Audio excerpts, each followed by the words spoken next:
How's it going, everyone? Today I am here to give you guys a little review for Future's classic album, DS2. I was just listening to this thing recently, and I was just remembering how much I loved it, and I don't know, I just felt like making a video on it. Why not, right? So this thing came out in 2015, and I did listen to it back when it first dropped. It was honestly one of the first trap releases I really got into. I didn't love it as much as I do now, but it helped get me into the genre, because at the time, I was 14, I think. My favorite rappers were Kendrick Lamar and Eminem. Still love Kendrick, still love some of M's early stuff, but I was definitely a hip-hop purist, you know what I mean? I was trap music? Oh, it's fucking garbage. All they do is go, you know what I mean? I was definitely such a hater, such a little hater, and I just didn't understand the style of music. And it was definitely in a transformational phase at that period too, because guys like Chief Keef and Young Thug and of course Future were putting their stamps on the genre, and I mean those three guys in particular really heavily influenced the sound of today. Of course you gotta throw in Gucci Mane and Young Jeezy and T.I., but those guys, they influenced Young Thug, Chief Keef, and Future, but then Young Thug, Chief Keef, and Future, I feel like they influenced the more melodic and druggy and woozy trap sound that we're all familiar with today.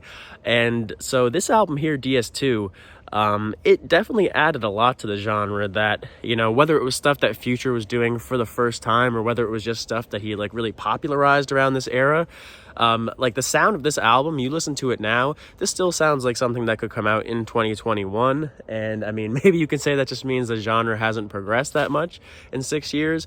I think in some ways it has, in some ways it hasn't. The mainstream sound has kind of gotten a bit stagnant recently, I feel like, but there's still a lot of experimentation going on in less popular trap music, so I don't know, take that for what you will. But either way, when this album dropped, DS2, nothing really sounded like this except maybe some of Future's other projects like Monster, 56 Nights, and Beast Mode, which was his legendary 3 mixtape run that happened before this album. And all 3 of those projects really paved the way for the sound of this album here, because honestly, DS2 kind of just sounds like the sound of those 3 mixtapes just put together to make one incredible album, because again, all 3 of those mixtapes are fire. I remember Monster was the first Future project I heard where I was like, holy fuck, this is so good. Because before, I wasn't a big fan of Honest, wasn't a big fan of Pluto, and I hadn't heard any of his early mixtapes, which now that I have heard them, they're okay, but I mean, definitely some of his worst material, because he's just improved so much from his early days to, where he started to go with Monster, 56 Nights, and Beast Mode. But yeah, so those 3 mixtapes really, got my attention with Future, but then DS2 was the project that just solidified it for me. Okay, this guy's doing something cool. This guy's doing something creative. This is such a interesting, innovative, boundary pushing, and just incredibly well-made project. And the whole thing has this very woozy, druggy, slick, intoxicating sound, and not that music or rap music in general had never had music that could fit those adjectives as well, but just the particular sound Future had with a lot of the Metro production, and of course guys like Zaytoven and Southside helping as well across this project. It just has this, I mean, it's kind of the Lean and Molly era of rap music coming to fruition, right? It just sounds so heavily influenced by those kinds of drugs, by psychedelics, of course by weed, but I mean all rap music has pretty much been inspired by weed, so that's not new. But just this whole new rap culture of just, I mean, really again, rappers have always smoked weed, and some rappers, have done a coke and shit like that, and that was probably a bigger thing in the 90s and 2000s. But this new era of drug culture, again, not that Future started it, because you had guys like Chief Keef, you had even Soulja Boy was talking about lean in some of his shit, but I mean, it really just represented where the culture was at this time. And of course, a lot of people talk about this kind of music as if it just glorifies all those drugs and if it just encourages people to do them. And I'm not going to sit here and say that Future and other guys in his lane have never influenced people to do drugs, because I mean, I straight up know people myself who in high school started popping pills because they wanted to be like Future.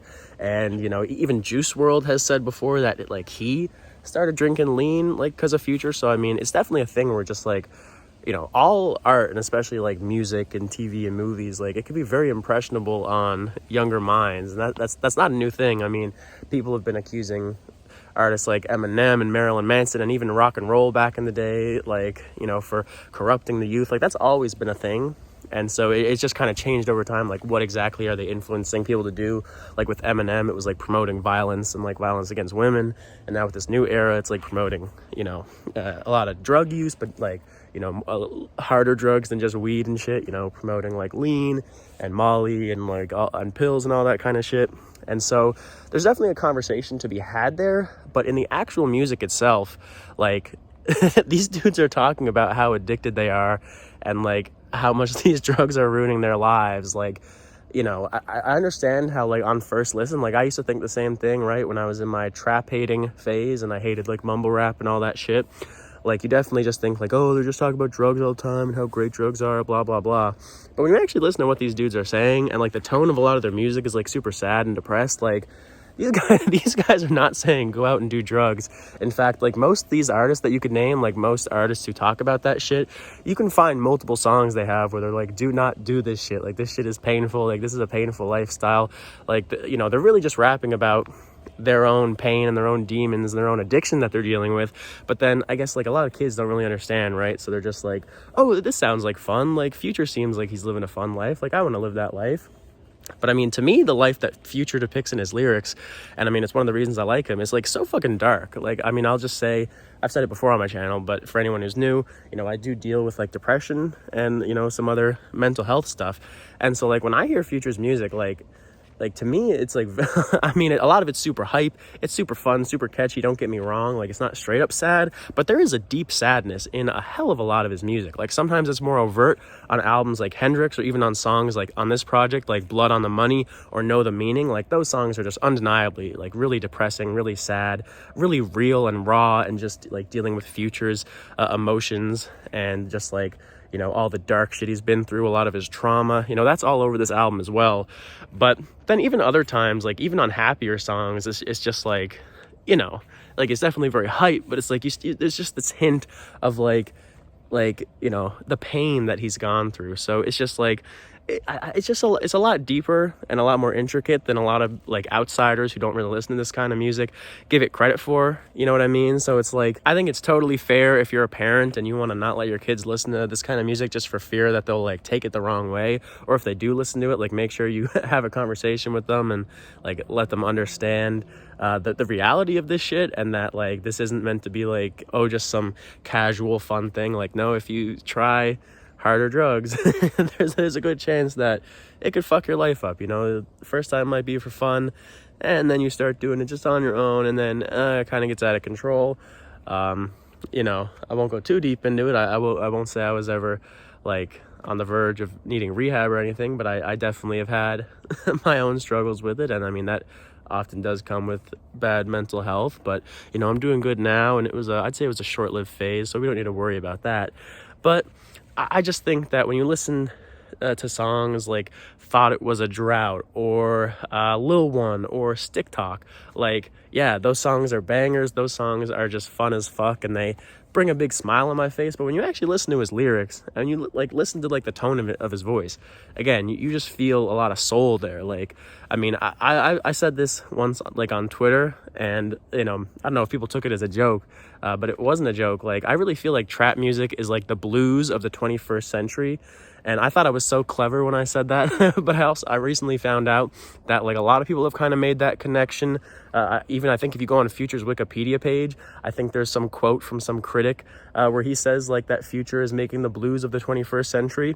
But it really does make sense, because like the kind of vocal performances Future's giving, right? Like, especially when he gets into his more melodic stuff, like it's very impassioned, it's very gritty. It doesn't sound traditionally good in terms of like good singing or anything. And a lot of times it's like layered in vocal effects and all that shit, but you just hear so much soul and just raw passion from him come through in his vocals, especially on a song like Groupies, because like he just sounds so demonic and toxic, and just like he's just like seething with like poisonous rage, and it's just like, good God, like you just hear so much energy and emotion from his voice. Like, that's honestly like a scary song. Like, I mean, it's a banger, again, it's hype, and you could definitely go crazy to it. But like with that beat, the beat is monstrous. It's so densely layered. The textures on that track are ridiculous. Like that beat alone is a masterpiece. But then what Future brings to it with that monstrous energy, like it's just insane. And it's just like, you know, you can hear all his rage, you can hear his pain, you can hear his sadness. Obviously, it's dealing with his breakup with Sierra, which honestly kind of seems like it was like a moment in his life that just sent him in a complete spiral, and you just hear that in this song. Blood on the Money, which I already referenced, has some of the best lyrics on this album, and just like, you know, the whole storytelling he does on that song, talking about his come up, talking about, you know, some of his friends who have died in the game, talking about his drug use, talking about how he uses his drug use to cope with his trauma. You know, it's definitely very hard hitting, but like all Future songs, it has its fun moments too. Like I love a lot of his flows on this song. I know the devil is real. I know the devil is real. I take a dose of them pills and I get real low in the field. I did that horribly because I can't rap, but you know what I mean? I just love that. I just love that part of the song, bro. And if you guys know this album, you know what part I'm talking about.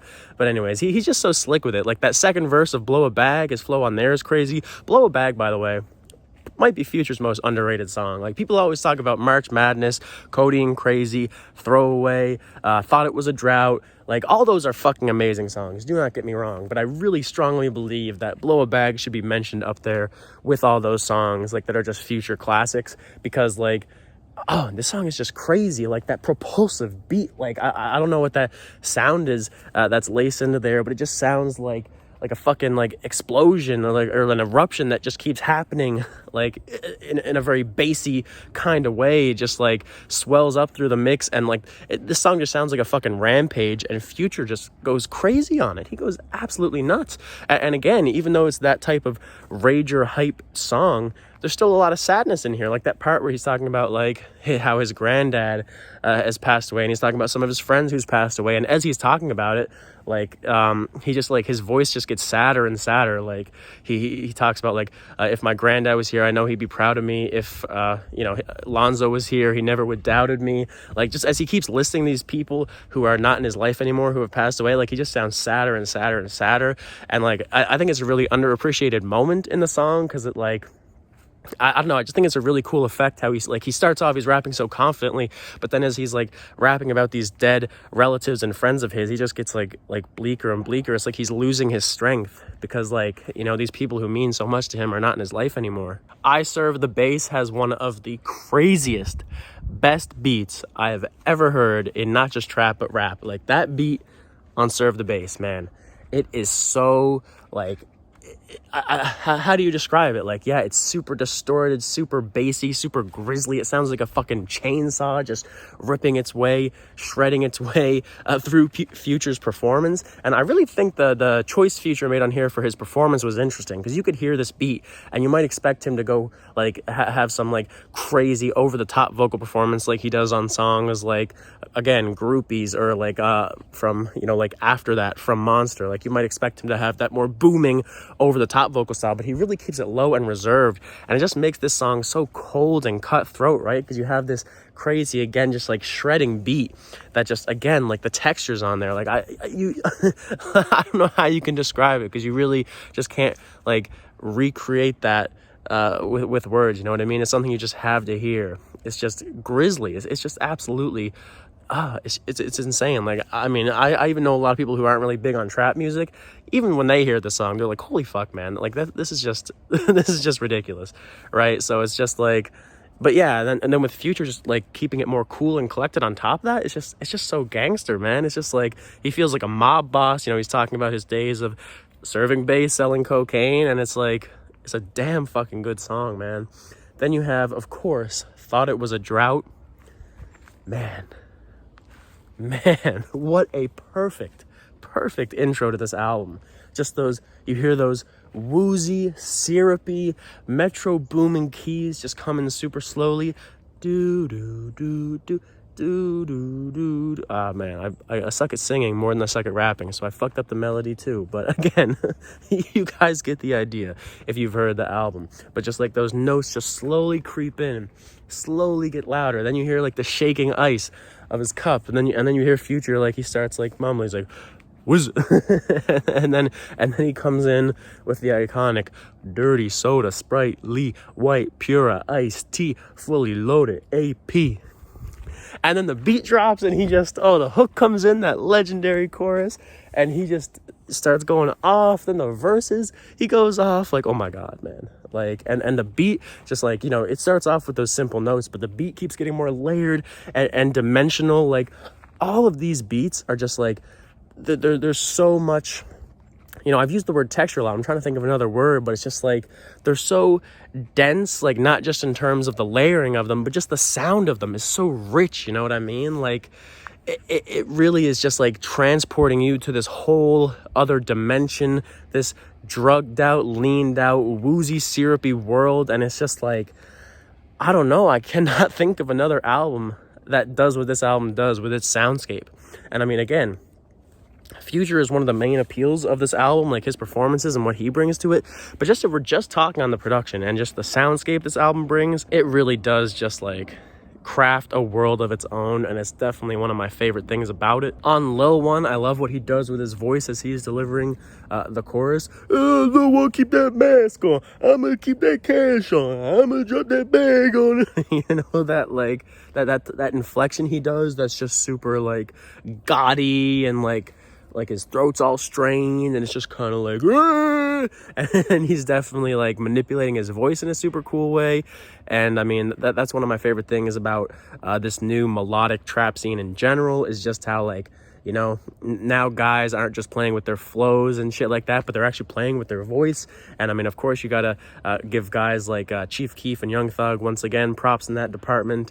Obviously guys like Playboi Carti and Uno the Activist, and like Z-Loopers now, even though I wouldn't say he's trap, but you know what I'm talking about. Like, there's this whole scene of guys who, like, part of their whole appeal is just like how they warp and morph their voice, and I just think it's so fucking cool. I really think these guys still don't get enough credit for the fact that they literally invented a new style of vocal performing. Like, if you were alive back in, let's say, like 2008, you probably thought like all the styles of of vocal performing were already invented. You already have your metal performances, your death metal growls, or just your more shrieked metal vocals, or your more melodic metal vocals. Then you have, of course, your more traditional forms of singing, your more slick pop singing, your more R&B singing. Obviously that was horrible, but you know what I'm talking about.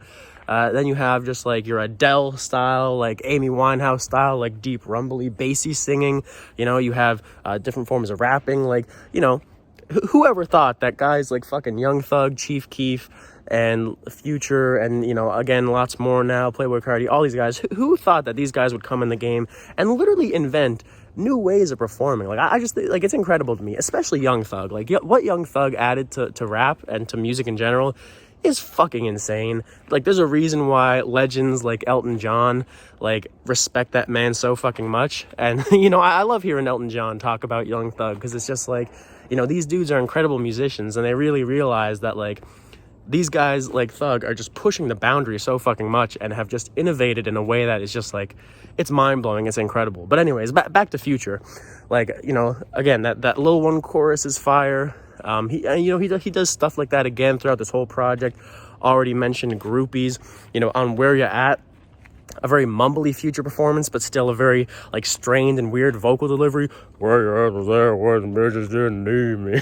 Like, just super, I don't even know, it's just like magical, it's alien-like, it's otherworldly, and it has such a unique appeal, right? Like, if you're really willing to give music like this a chance, like, especially like, I just remember listening to this thing back when it dropped, I was like, this is fucking groundbreaking, this is fucking amazing, like nothing sounds like this.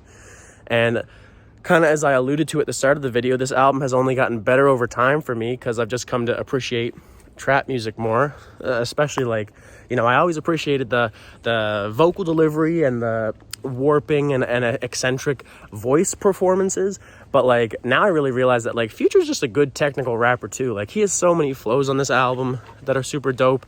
Like, he's just a really good rapper, even in, I think, the traditional sense. And like, his lyrics are way better than I thought they were when I was younger, especially as I've grown older. And like, there's some stuff where it's like, you might like know about certain concepts and about certain things like when you're younger, and like you think you know about them, but then like when you get older and actually experience some of the stuff, like, hearing people rap about it or talk about it or sing about it. Like, it just kind of hits differently, and you kind of just see it in a little bit of a deeper way, or even some lines that you may not have really like fully grasped, like kind of make more sense to you. So I just think like the lyrics on this album are super good. I mean, like the one exception for me, and it's like, you know, there's a whole other conversation to be had on this. But like, I mean, Future does make really misogynistic music, and obviously he's not alone in this. Rap has been misogynistic from the start. Music as a whole, you know, people always over focus on rap, but I mean, go back and listen to like popular music from the fucking 60s and 70s. That shit was misogynistic as hell. The Beatles, man, the Beatles are misogynistic as hell. They just don't use as crude language, but like the same kind of ideas were there. I'd say it was even worse, because like back in the day, like Beatles songs talk about fucking like violence against women. You know, like modern rap music is much more just about objectifying women, which is obviously still horrible. You know, it's kind of like it's kind of like having to choose between voting for Hillary Clinton and Donald Trump. It's like both these options are horrible, but like, you know, objectifying women is slightly less worse, I guess, than violence against women. And it's kind of the same within rap music, because in rap music back in the day, like NWA, Eminem, like all these dudes, their shit is talking about like hitting women, slapping women, punching women, right? It's all about violence against women.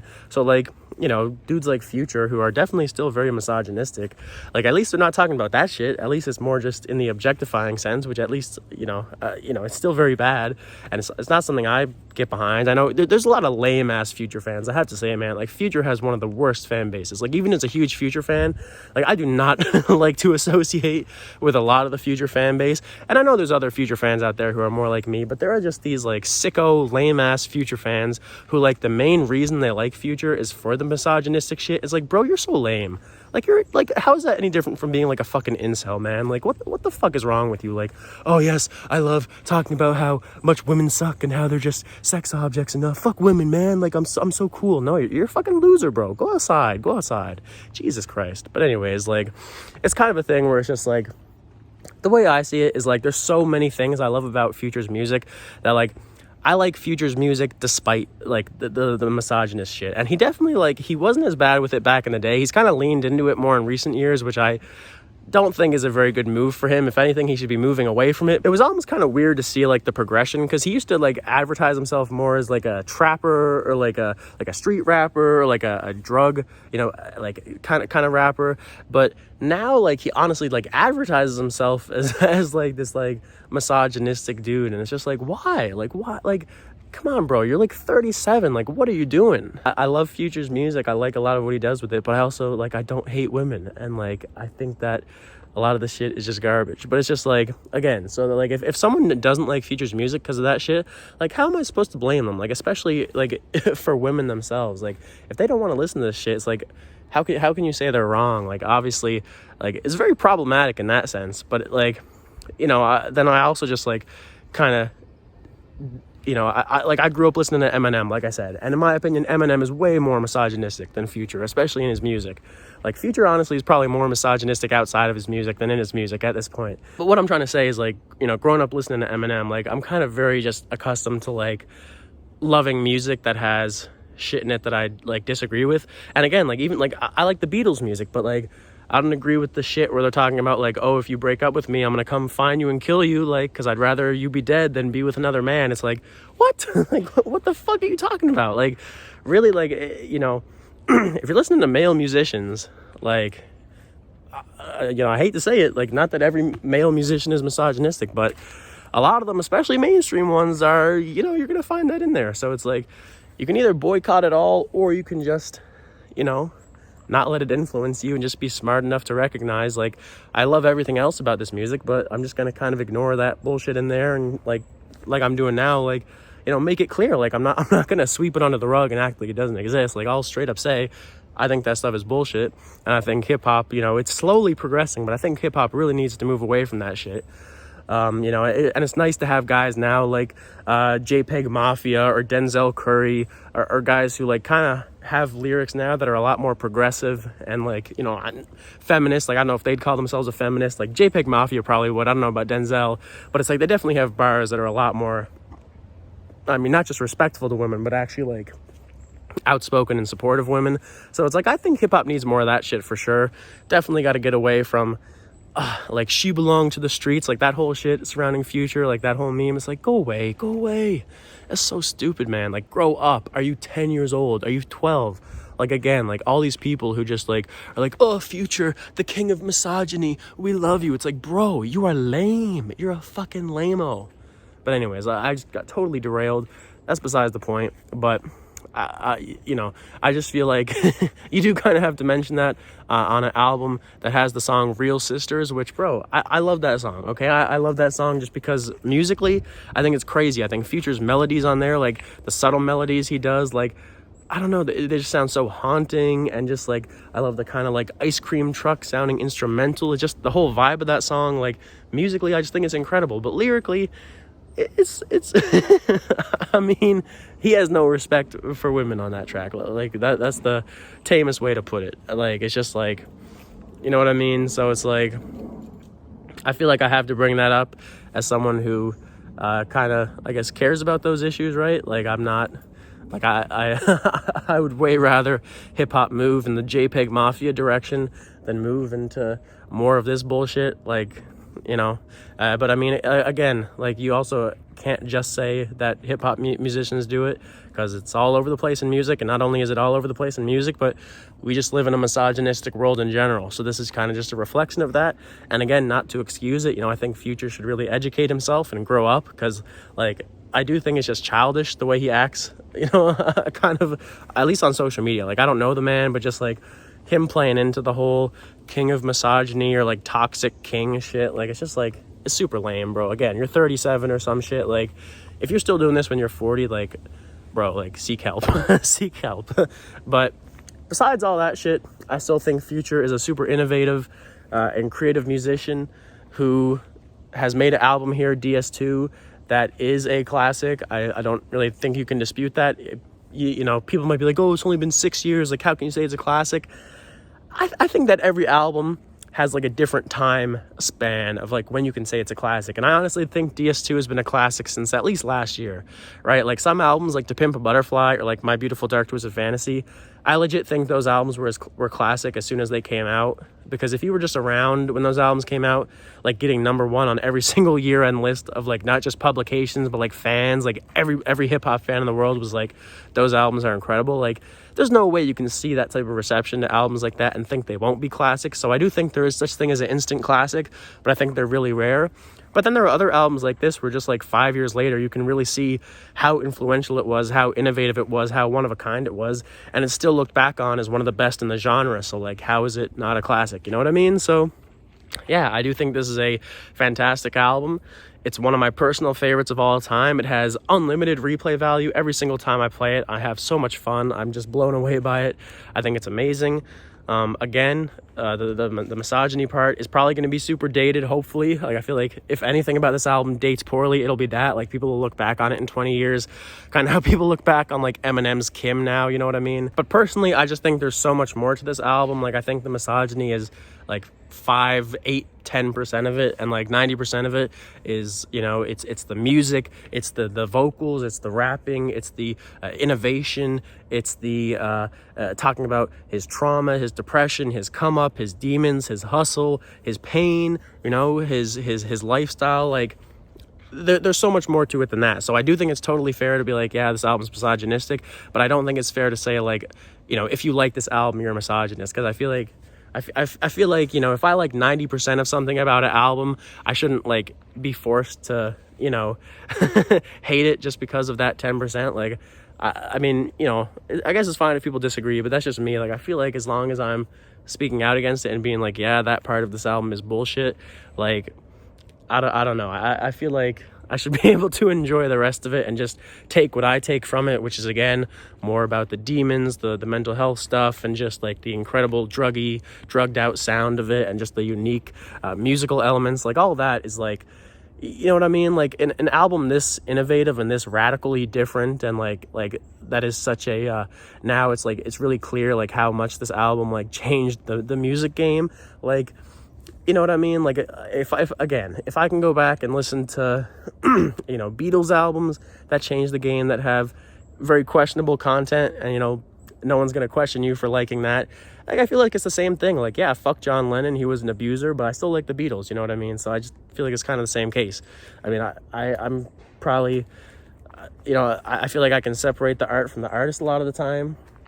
And, you know, this is a case where it's not like Future, at least so far. I mean, we don't know what's going to come out in the future, but he's no R. Kelly, he's no Chris Brown. Like, it seems like his real life actions, he hasn't, you know, abused any women as far as we know. Again, they could change, but it's just like, you know, I don't know. Anyways, I'm just getting lost here in this shit, and this shouldn't really be the point of the video, but I'm just trying to really explain my position here so people can understand that, like, I don't condone that shit, but I also don't think that it warrants, like, not listening to the music anymore if you, like, love all the rest of the elements. Because, again, like I said, I feel like anyone who would criticize you in that way probably listens to other problematic music that they ignore the bad stuff in. So it's just like, I feel like that's kind of part and parcel of being a music fan, is there's going to be a lot of shit where you might have some elements on the album that you're like, yeah, I'm just gonna, like, not really enjoy that, but I'm just gonna enjoy the rest of it and kind of not focus on that unless, you know, I have to talk about it like this. But anyways, I think if you've watched all this rambling, I think you get where I stand now. I'm done with the justifications. It is what it is, but this is a great album. It is what it is. It's what I mean, I've just, like, I just need to stop talking because I've just been going on and on and on. But yeah, musically, again, incredible. Future, his performances, his what he did on this album in terms of bringing new styles of rapping and performing into the mix, adding on to, again, guys like Chief Keef, Young Thug, or, like, I don't even want to say adding on, but, like, just like being with them. I mean, I'd say Chief Keef was definitely first because he was out here making shit that sounded like this in, like, 2012. But, like, it was a lot rougher. Like, if you go back and listen to Chief Keef's shit, which, I mean, like, shout out Chief Keef, one of my favorites, but, like, and I love his super lo-fi and gritty and raw sound, but, like, Future definitely cleaned it up in a way that is, like, was a lot more accessible. You know, like, Bang 2 may have, like, laid the blueprint for this style of music, Almighty So, like, those kind of projects, but they were way too, like, rough around the edges and way too experimental to, like, have a mainstream appeal. So Future cleaned that shit up to where it was still just as, like, innovative and still really different, and, like, Future definitely put his own spin on it, but it was also clean and catchy and accessible enough to become mainstream. And yeah, now you go listen to dudes like Lil Durk and Lil Baby and all these guys, and I know Lil Durk was rapping since 2011, but he did not have the sound he has today in 2011. Like, the sound he has now is definitely heavily inspired by guys like Future and Young Thug. So, like, you have this whole mainstream scene that Future has just, like, put his whole handprint on. Like, you wouldn't have half the guys you have today without Future. And again, not just Future, but you need Future to have the rap scene we have today. So, and you need this album here as well. DS2, classic album. Thank you guys for watching. Let me know what you thought about all this rambling. Let me know what you thought about this review, and let me know what you think about DS2. So yeah, thank you guys for watching. I'll see you next time.